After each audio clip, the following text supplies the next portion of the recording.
Hey friends, this is Carrie and welcome back to I Like Reddit channel. Today we have a variety of stories out of some different subreddits. Let's begin. Our first story is by Wupdida, A Receipt is Not a Gift Card. This actually happened a few months ago, but we talked about it in our Christmas party yesterday, and I realized the story is perfect for this sub. On mobile, English is not my first language, sorry about the formatting. I work in a large clothing store in a mall. We use gift cards both as gift cards and as vouchers, if that's the correct word, if you return an item. We have two types, both cardboard. One is pretty large with gift card printed in big letters at the top. The other is about the same size, but with an area you can push out, so it's the size of a credit card with all the information written on it, also with gift card printed on it, albeit not as large. When we sell gift cards / give out a voucher, we have 2 employees sign it. We print the information on it with a noisy printer, we stamp it with our store's stamp, and if it's a voucher, we staple the receipt to the gift card as well. Now, I've worked at this store since it opened almost 4 years ago. Never had a problem with this until this lady came to my register. Cast. Me, L, gift card lady. On to the story. I was the shift manager when this happened, working the register. Lady walks up to me with a sweater, and when she's about to pay, she puts the receipt on the counter and says she's paying with a voucher. Me, did you bring the voucher? Lady, it's right there, points to the receipt. I look at the receipt and see that she returned an item worth about $14. Me, I'm sorry, but this receipt shows that you received a voucher. I need the actual voucher to be able to register it. Lady, I was never informed that that wasn't the voucher. If you're talking about the cardboard that came with it, I threw it away. It was way too big. And in every other store, the receipt is the voucher. The cardboard's usually just the container. Me, I'm really sorry, but it clearly states on the cardboard that it is a gift card. There's a barcode I need to scan, and it was signed by 2 employees, printed information on it, and stamped by us. I also showed her how our gift cards look. I'm sorry if you misunderstood, but unfortunately I can't do anything with just a receipt, as the voucher needs to be sent to corporate when it's used. The lady argues a bit more, gets pretty pissy, and eventually leaves without buying the new item. I thought it was over, but I was wrong. The next morning, I'm working with our store manager, and I tell her about everything that went down, as we love laughing at stupid customers getting pissed over something that's their own fault. Not even 30 minutes later, she gets a call from our area manager. She received an angry email from a customer claiming I refused to let her use her gift card because she tossed the cardboard surrounding it. Now, our area manager is really sweet, and she even trained me before I started. So when my boss started explaining my side of the story, she realized this lady is full of crap. The area manager had thought we refused to accept the second type of gift card, where you could remove the surrounding cardboard to keep the credit card size cardboard with information on it.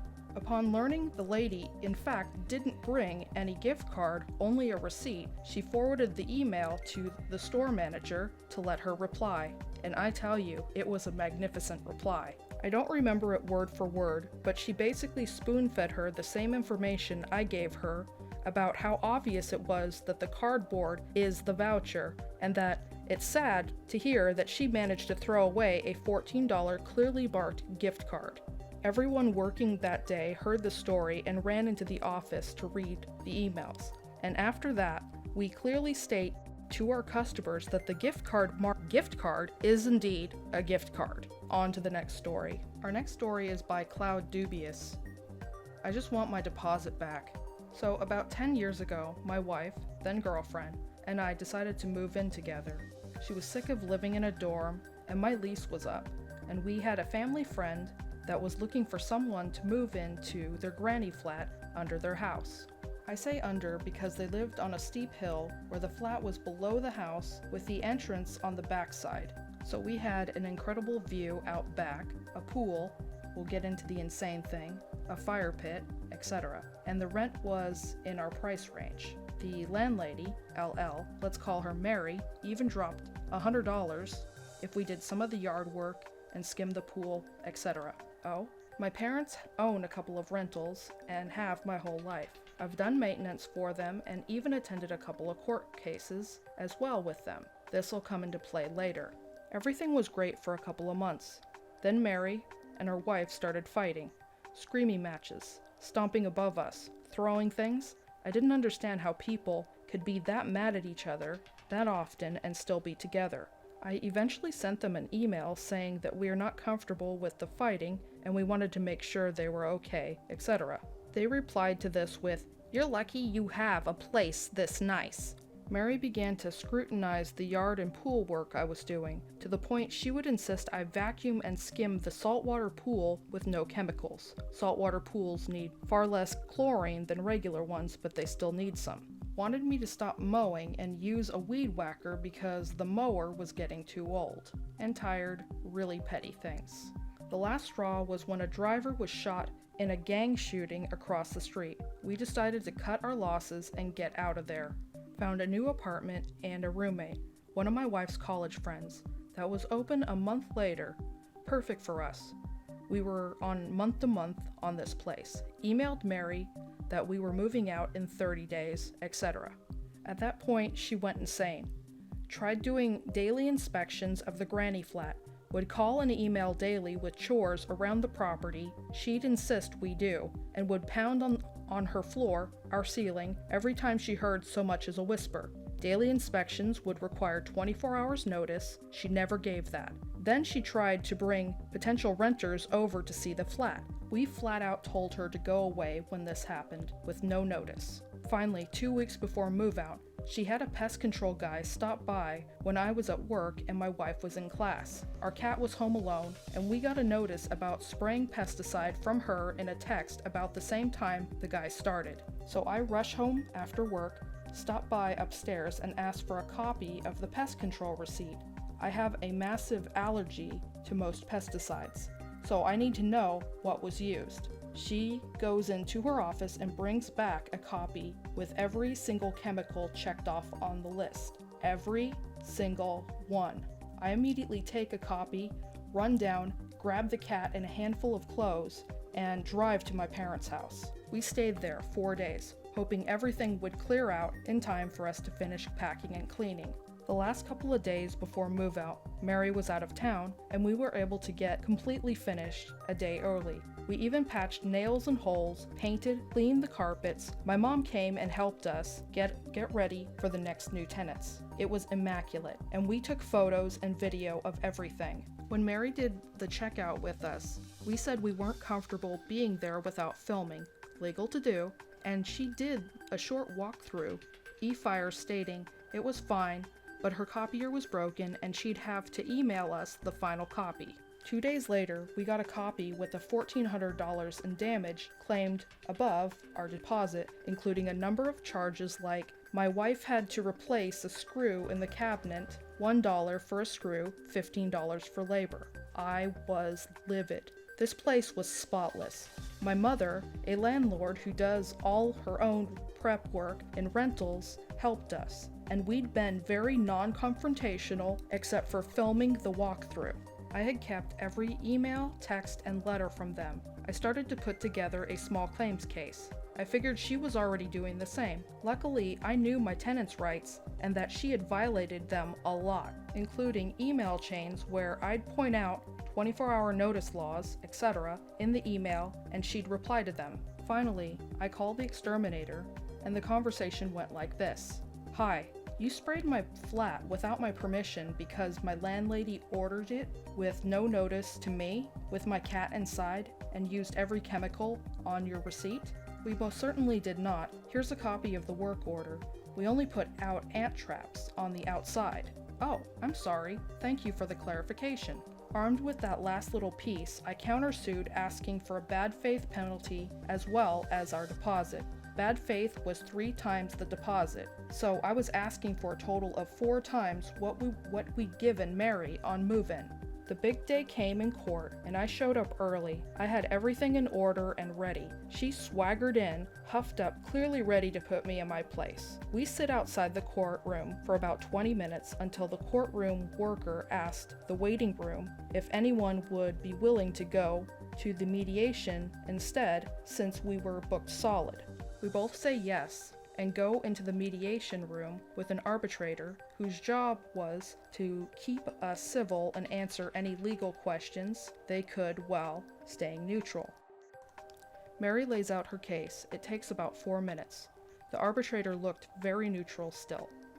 Then I present my case, bringing up each violation, each lie, and end with the work order from the exterminator, both copies. At this point, the arbitrator looks visibly upset, and I can tell they're just trying to stay neutral.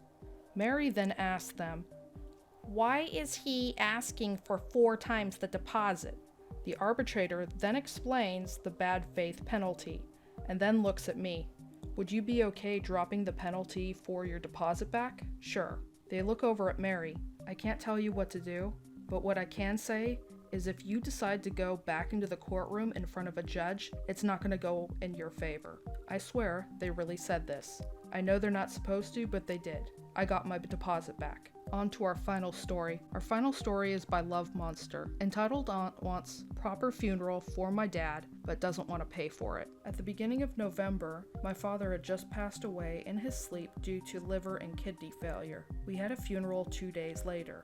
A day before the funeral, I was on the phone with my mom talking about what I needed to do: get my siblings ready, drive them there, prepare a speech, etc. And that's when she decided to let out some steam, as she had recently got in contact with my entitled aunt, my dad's sister. Entitled aunt was a special kind of entitled. She didn't like confrontations. She would try to get her way through playing the victim, playing dumb, or just outright theft. EA contacted my mom to get information on the funeral plans and started to passively complain about how it was too soon. I wanted to invite family from up north to come, and we need to give him a proper traditional burial. You mean the family members who have not once reached out to see how Dad was doing, or if my family needed some help? Did she offer to pay for the funeral she wanted? Nope, of course not. This is the same woman who left my parents with her own mother's $7,000 funeral bill from 4 years ago. My mom is still trying to pay it off. One thing to understand is that my father was suffering from his health condition for years, to the point he couldn't work, and before his death, spent 2 months in and out of comas. It put so much emotional and financial strain on my mom that she was practically a single mom even before he passed. My mom didn't have enough to give him a proper funeral, such as a nice coffin, flowers, or a wake at a funeral home. My mom's Muslim community helped her so much in providing all the basics, even held a prayer at a local mosque, ironic since Dad was an atheist like me, and her friend offered her house as a place to have a quick reception for tea and coffee. My mom was happy with the short and sweet funeral, as she wanted to move on and focus on my younger siblings. A few other things entitled aunt had done. We had loaned her a nice car while we were living overseas, came back to be told that she had sold it and bought us a crappy lemon, constantly complained about her kids doing drugs, getting pregnant, and or can't hold down a job, yet does nothing about it and expects them to listen to her because I'm your mother. Borrowed money from Dad, kept my mom's debit card when she found it at Dad's hospital room after Mom accidentally left it there, and didn't tell her. Mom got it back, posted multiple memorial tributes to my dad on her own page and my community page. She doesn't even live in my community. In a shameless act of fishing for sympathy, I just wanted to get this off my chest. Her adult children aren't any better, but not as bad. Now I just want to move on, not have to deal with her. Edit. Just a note, my dad and his sister were adopted from different families. My dad's biological mom, Nana, is still young, kicking, and is the only family member emotionally supporting my mom, as my mom's family lives overseas. Also, we're hoping to save money so that we can get Dad a nice headstone next year. Edit 2. For those asking why she was able to sell our car, my best guess was that Dad gave it to her in her name, with every intention of getting it back. She knew that, but decided that she needed the cash more. Legally, it was her car to do what she wanted, but morally, she gave away a reliable car when we just started a new life. I say alone, as she basically got a car for free. That's all the stories I have today. Please stop on by Reddit to show the OP some love and an upvote. Links to the original stories will be in the description box below. If you enjoy my content, please like and subscribe to my channel. Don't forget to hit the bell notification to let you know when I've uploaded new content. Thank you for watching and have a great day.